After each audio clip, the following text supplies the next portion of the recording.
ఖమ్మం జిల్లా సత్తుపల్లి నియోజకవర్గ పరిధిలోని కల్లూరు ఎన్ఎస్ఏపీ రోడ్డులో ఏసీటీఓ 1 అధికారులపై ఏసీబీ అధికారులు దాడులు చేశారు.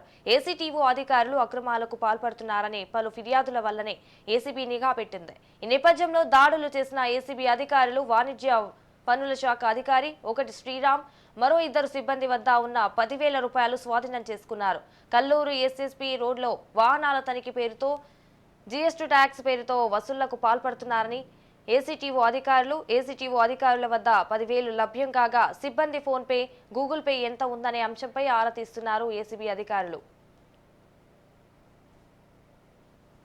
ఖమ్మం డిస్టిక్లో ఈ కమర్షియల్ ట్యాక్స్ ఆఫీసర్స్ వాళ్ళ మీద ఆరోపణలు రావడం జరిగింది. దాని మీద ఏసీబీ నిఘా పెట్టింది. ఈరోజు కమర్షియల్ ట్యాక్స్ ఆఫీసర్స్ ఇక్కడ వెహికల్స్ చెక్ చేస్తూ ఉంటే వాళ్ళ మీద రైడ్ చేయడం జరిగింది. ముఖ్యంగా వాళ్ళ ఏసీటీఓ గారు వాళ్ళ స్టాఫ్ వాళ్ళంతా వాళ్ళ దగ్గర నుంచి ఒక 10,000 వరకు అప్రాక్సిమేట్లీ అన్అకౌంటబుల్ క్యాష్ దొరికింది. కొన్ని వేరే ఇర్రెగ్యులర్